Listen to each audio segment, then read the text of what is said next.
ఈ పవిత్ర రంజాన్ మాసంలో కానీ శుక్రవారం యొక్క పుణ్యఫలాలను కానీ రోజు 5 సార్లు నమాజు యొక్క పుణ్యఫలాలను కానీ వారందరూ పొందాలని ఉపవాసం ఉండి 9వ ఉపవాసం ఉండి పవిత్ర రంజాన్లో మనం అందరం వారందరి కోసం దువా చేద్దాం. ఇన్షాల్లా చెప్పండి అందరూ. ఇన్షాల్లా ఆమీన్.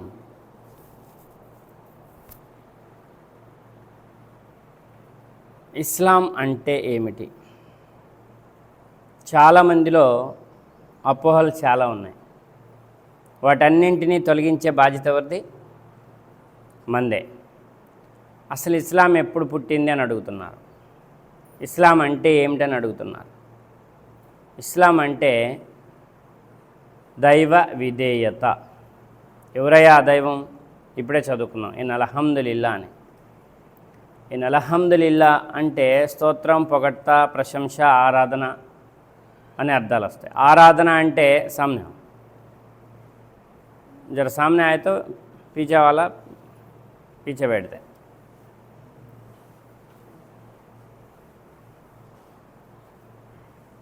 ఏ దైవం అయితే భూమి ఆకాశాలను పుట్టించాడో, ఎవరు పుట్టించారు? అలా చెప్పే కంటే ఈ భూమి ఆకాశాలను పుట్టించింది ఎవరో మరి మీకు తెలిస్తే కాస్త చెప్పండి. ఈ భూమి ఆకాశాలని పుట్టించిన ఆయన్ని అచ్చమైన తెలుగులో దైవం, దేవుడు, భగవంతుడు, పైవాడు, సృష్టికర్త అంటామా లేదా? ఆయన్నే అరబీ భాషలో చెప్తే అల్లాహ్ అంటారు, అంతే. ఏ భాషలో చెప్పినా, భాష ఇంగ్లీష్లో అనేది గాడ్ అంటారు, అక్షర పరబ్రహ్మ అంటారు సంస్కృతంలో చెప్తే. హెబ్రీలో చెప్తే యెహోవా అంటారు. ఆ దైవానికి ఉన్న పేర్లన్నీ ఉత్తమమైనవే. ఇది దివ్య ఖురాన్లో దైవమే సాక్షాత్తు ఆయనకున్న పేర్లన్నీ ఉత్తమమైనవి అని చెప్తున్నాడు. ఆ పేర్లలో కొన్ని లక్షణాలు ఉన్నాయి, అవన్నీ మనకి తెలిసినాయే. కానీ మనం తెలుసుకొని సైలెంట్గా ఉంటున్నాం. మనం తెలుసుకొని తెలియని వాళ్ళకి చెప్పట్లేదు. దైవం ఏమంటున్నాడంటే, ఈ భూమి మీద ఈ ప్రజల్లో చాలామందికి దైవం ఎవరో తెలియదు. దైవం ఎవరో తెలియక ఊహాజనితమైనటువంటి, భ్రమకి లోనైనటువంటి, ఆధారం లేనటువంటి, సెంటిమెంట్ పరమైనటువంటి భక్తిని చేస్తూ ఉన్నారు. ఇప్పుడు ఏం చెప్పాలి చెప్పండి? మరి తెలియదు కాబట్టి వాళ్ళకి తెలియదు, మనం కూడా మనకు తెలుసుకున్నాం, మనం కూడా సైలెంట్గా ఉండాలి. వాళ్ళకి చెప్పే పని లేదు, అంతేనా? చెప్పాలా వద్దా? వాళ్ళకి చెప్పకపోతే శిక్ష ఉంది. అది మానవతా దృక్పథంతో మనిషి చేసేటటువంటి అతి గొప్ప సంస్కరణ పని అంటారు. ఎందుకు చెప్పాలి అంటే ఇప్పుడే చెప్పాను. ఇస్లాం అంటే దైవ విధేయత. దేవుడున్నాడు, నన్ను చూస్తున్నాడు అనే భయం లేకపోతే మానవుడు రాక్షసుడైపోతాడట. ఈ అన్ని గ్రంథాలు చెప్తున్నాయి ఈ మాట. ఏంటి చెప్పండి ఒకసారి?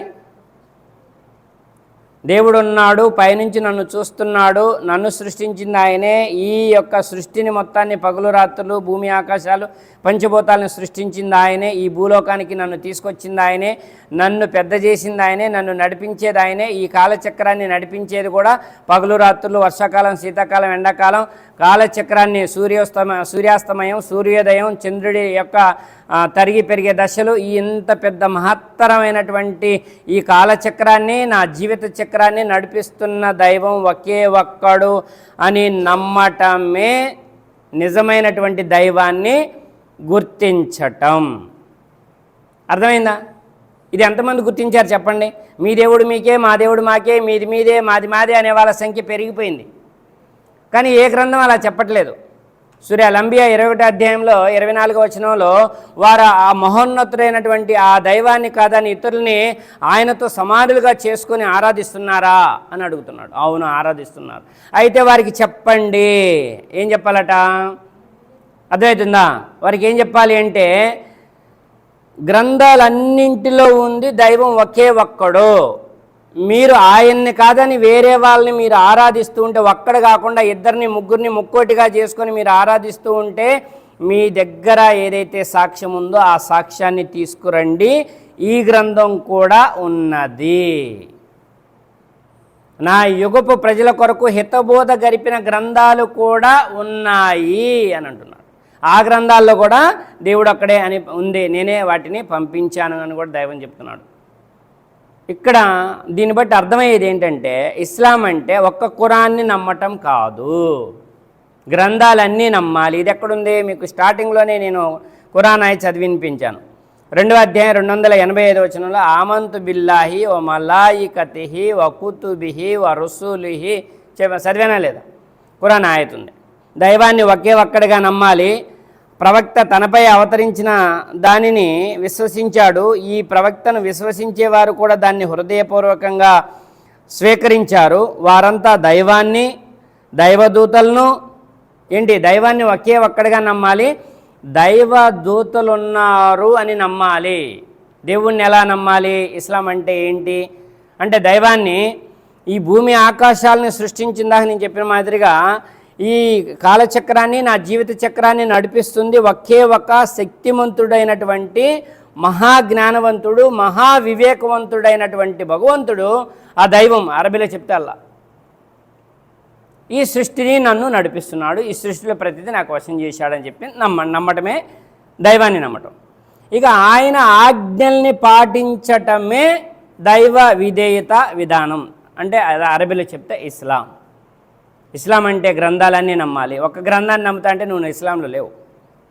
ఒక ప్రవక్తనే నమ్ముతా అంటే నువ్వు ఇస్లాంలో లేవు. చాలామందికి తెలియదు పాపం. అందరూ అనుకుంటున్నారు అరబ్బీలో మొహమ్మద్ సల్లల్లాహు గారు అంటే మొహమ్మద్ గారి ద్వారా అరబ్బీ మతంగా, అరేబియన్ మతంగా, మొహమ్మదీయ మతంగా ఈ యొక్క ఇస్లాం ఉంది అనేటటువంటి అపోహలో చాలామంది ఉన్నారు. అదంతా అపోహ.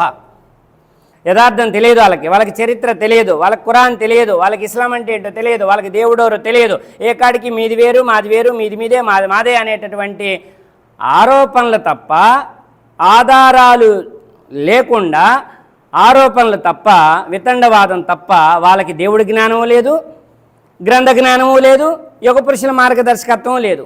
ఏంటంటే లేస్తే గొడవకు తయారు. అలాంటి వాళ్ళతోనే ఉపయోగం లేదు. వారికి కూడా దేవుడెవరో, దైవ ధర్మం ఏంటో, దైవధర్మం అచ్చమైన తెలుగులో చెప్తే దైవధర్మం, నిజమైన భక్తి ధర్మం ఇస్లాం అంటే, సనాతన ధర్మం ఇస్లాంలో చెప్తే. ఇది మన యొక్క తెలుగులో చెప్తే సనాతనం అంటే ఆదం గారితో పుట్టింది. ఇది ఆదం గారితో కాదు, ఆదం గారి కంటే ముందు జిన్నాతుల వర్గం ఉంది. జిన్నాతులు కూడా ఇస్లాంనే పాటించారు. అంటే ఆదం గారి కంటే ముందు పుట్టింది. ఇంకా చెప్పాలంటే భూమి ఆకాశాలు పుట్టినప్పుడే పుట్టింది. సూర్యచంద్రులు దైవ ధర్మాన్ని పాటిస్తున్నాయి, దైవ ఆజ్ఞని పాటిస్తున్నాయి. సూర్యచంద్రులు పంచభూతాలు దైవ ధర్మాన్ని పాటిస్తున్నాయి. పంచభూతాలు ఎప్పుడైతే స్టార్ట్ అయినాయో అప్పుడే ఇస్లాం స్టార్ట్ అయింది. పంచభూతాల తర్వాత గంధర్వులు వచ్చారు భూమి మీదకి. గంధర్వులు అంటారు మన హైందవ గ్రంథాల ప్రకారం చెప్తే. తర్వాత మన అరబీ ప్రకారం చెప్తే జిన్నాతుల వర్గం ఈ భూమి మీద చాలామంది ఉన్నారు. దైవదూతలు ఉన్నారు. దైవదూతలు ఇస్లాం పాటిస్తున్నారు. ఇస్లాం అంటే దైవ ధర్మాన్ని పాటిస్తున్నారు, దేవుడి ఆజ్ఞని పాటిస్తున్నారు. ఇంత పవిత్ర రంజాన్ నెలలో ఇంత గొప్ప విషయాలు బుద్ధిమంతులకు మాత్రమే అందుతాయట. బుద్ధిమంతులు మాత్రమే దీన్ని స్వీకరిస్తారట. అందరికీ అందుతాయి, బుద్ధిమంతులు మాత్రమే, జ్ఞానవంతులు మాత్రమే వీటిని స్వీకరిస్తారు, వీటి గురించి ఆలోచిస్తారు అని చెప్పి దైవం చెప్పడం జరిగింది. కాబట్టి ఇక్కడ ఇస్లాం అంటే ఆదం గారితోని అర్థమవుతుంది. ఆదం గారితోనే స్టార్ట్ కాలే, అంతకుముందే స్టార్ట్ అయింది. ఆదం గారితోనే మళ్ళీ పునఃస్థానమైంది.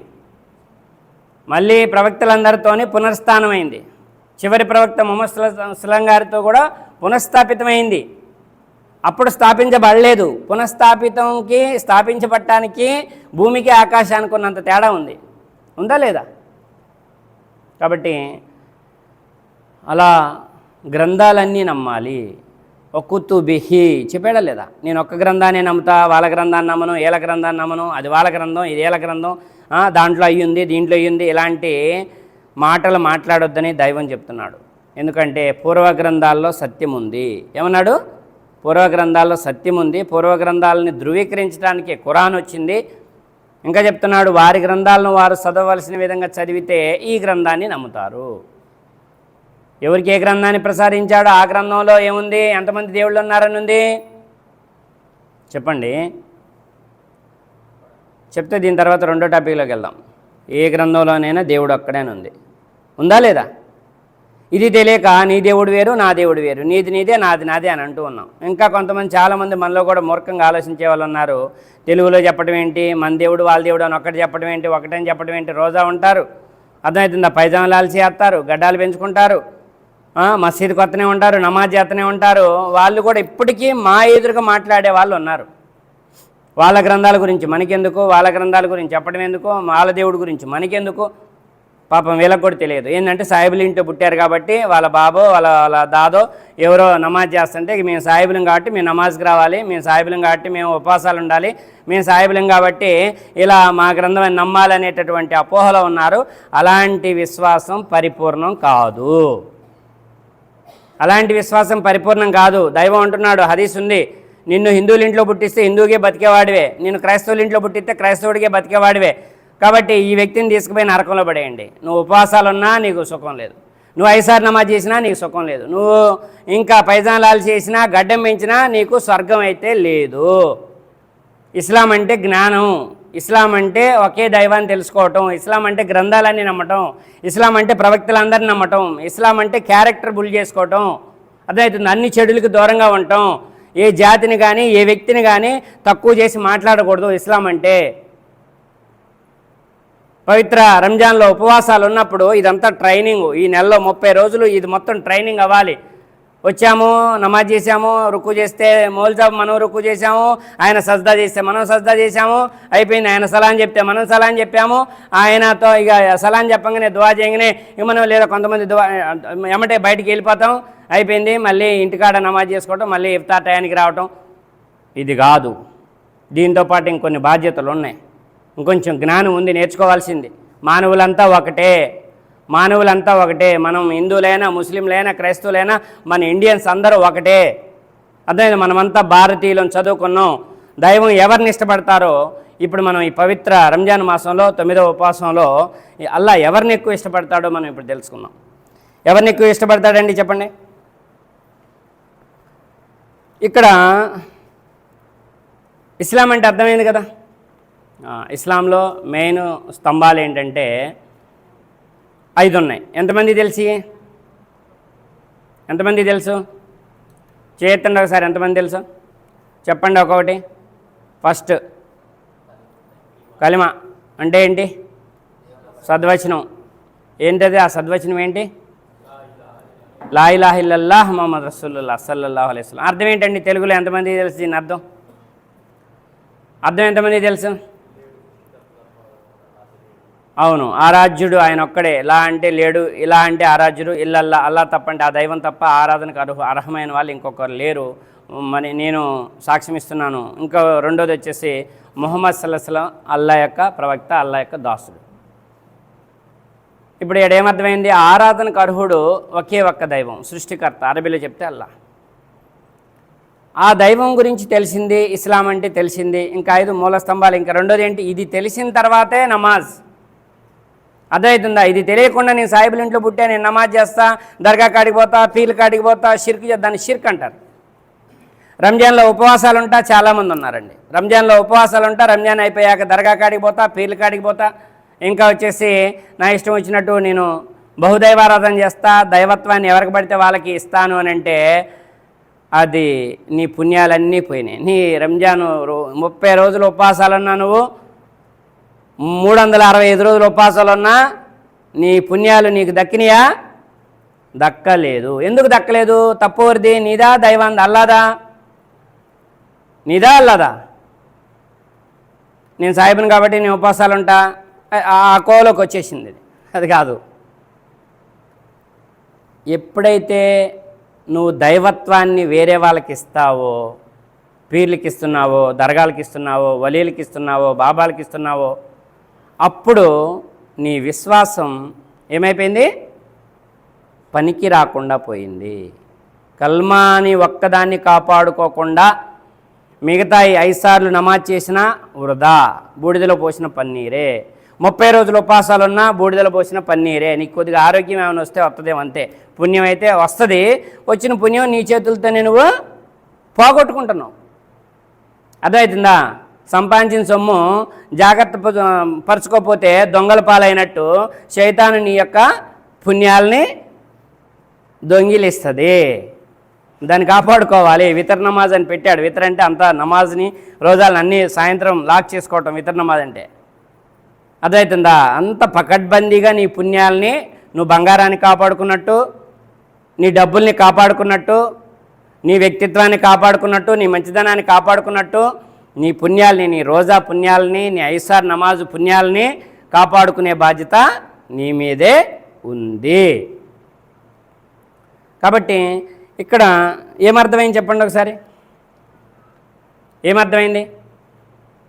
బహుదైవారాధన అనేది భూమి ఆకాశాలలో క్షమించరాని పెద్ద పాపం. దైవత్వం అనేది ఒక్కలకే ఉంది. ఆయన ఆకాశాలపైన ఉన్నాడు. ఆయన దేవుడు అంటాం, అరబీలో చెప్తే అల్లా అంటాం. ఆయన మనల్ని చూస్తున్నాడు. కాబట్టి ప్రతిరోజు, ప్రతి గంట, ప్రతి పూట, ప్రతి గంట, ప్రతి నిమిషం, ప్రతి సెకను నువ్వు నిద్రపోయేటప్పుడు తప్ప ఆ దైవం నిన్ను చూస్తున్నాడు అనే ఆలోచన పెట్టుకోవటమే నిజమైనటువంటి విశ్వాసం.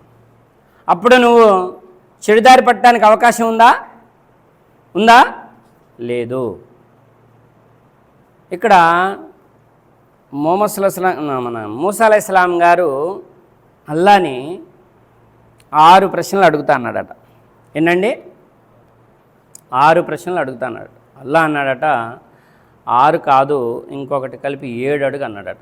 మూసా అలైహిస్సలాం గారితోని అల్లా తఆలా అంటే వహీ ద్వారా డైరెక్ట్గా, మధ్యలో ఎటువంటి దైవదూత లేకుండా డైరెక్ట్గా ఆయన మాట ఒక పొద ద్వారా, అంటే ఒక చెట్టు ద్వారా మాట్లాడినట్టుంది. తోవాలోయలో చాలాసార్లు ఆయనతోని డైరెక్ట్గా అంటే మాట ఎదురు కాదు, చూసుకుంటూ కాదు, ఒక పద్ధతి ద్వారా, మధ్యలో దైవదూతలు కానీ ఎవరు లేకుండా ఒక వహీ పద్ధతి ద్వారా మాట్లాడినట్టుగా మనకి ఖురాన్ హదీసుల్లో చాలా సాక్ష్యాలు ఉన్నాయి. అయితే అడుగుతానట. అయితే ఏంటి ఫస్ట్ ప్రశ్న ఏంటి అంటే, నువ్వు ఈమాన్ అంటే ఏంటండి? ఈమాన్ ఆదాం గారి నుంచి చివరి ప్రవక్త దాకా కానీ, చివరి మానవుడి దాకా కానీ ఈమాన్ ఎవరికి ప్రసాదించవల్లా అని అడిగాడు. ఏం చెప్పండి? నిన్ను ఎక్కువగా నమ్మి నీకు భయపడేటటువంటి మహద్భాగ్యం ఈమాన్ అంటే అదే. ఎవరికి ప్రసాదించవల్లా అని అడిగాడట. అప్పుడు అల్లా ఏమని జవాబిచ్చాడు? ఏ ప్రవక్తల పేరు చెప్పాడు? ముహమ్మద్ సల్లల్లాహు అలైహి వసల్లం గారి పేరు చెప్పాడా? పోనీ మూసా గారి పేరు చెప్పాడా? నువ్వే అన్నాడా? ఏమన్నాడు? ఆదం గారు అన్నాడా? ఏమన్నాడు? అల్లా ఏమన్నాడు చెప్పండి? ఏమన్నాడు తెలుసా?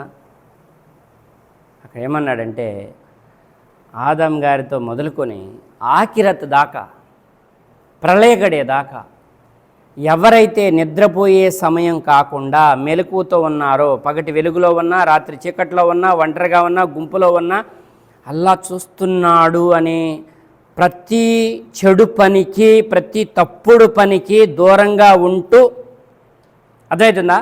దూరంగా ఉంటూ, ఇంకొక ఉదాహరణ ద్వారా కూడా చెప్పారు.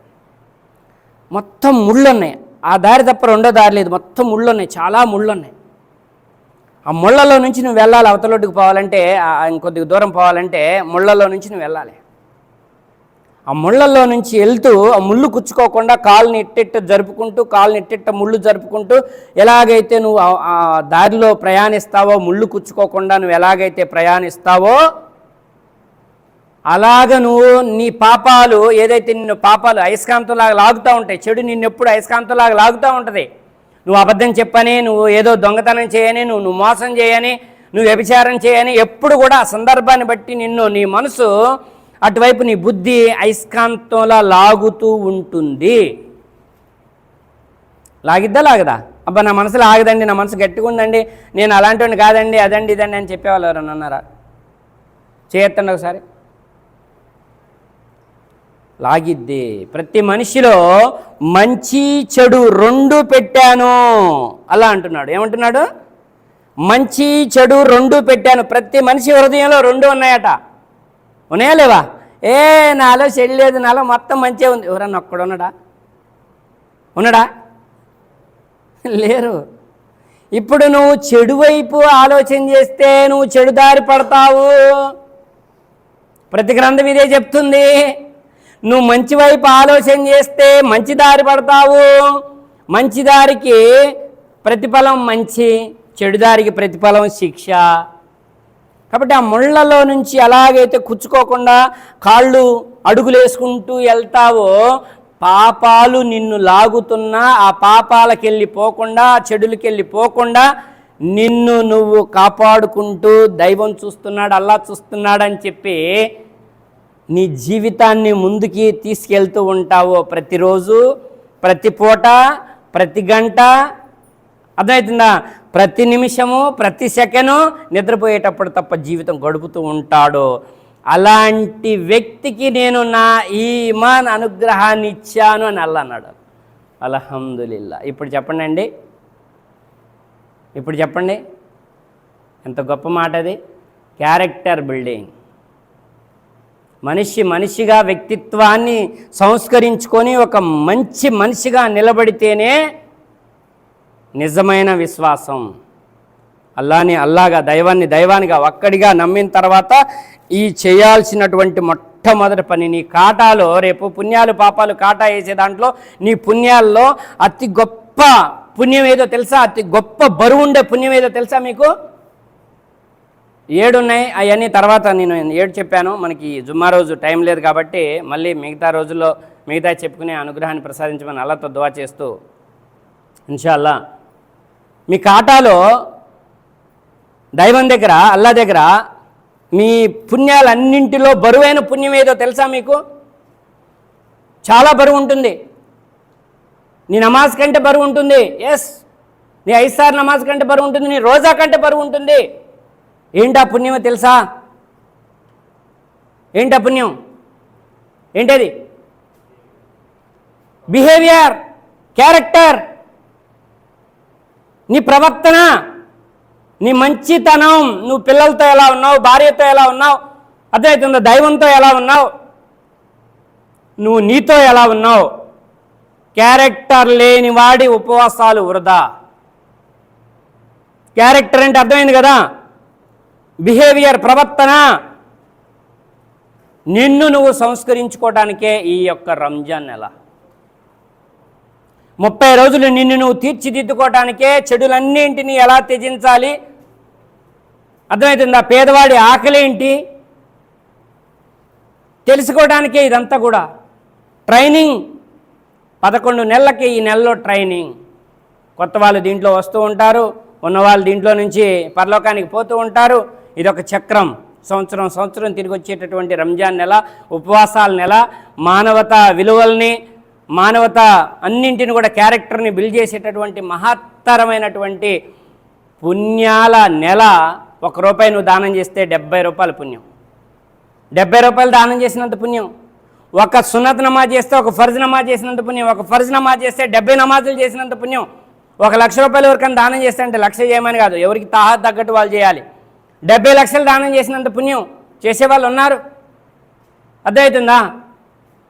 కాబట్టి రంజాను అనుగ్రహాలని ఎవరైతే పోగొట్టుకుంటారో వాళ్ళు దురదృష్టవంతులు, ఎవరైతే పొందుతారో వారే అదృష్టవంతులు.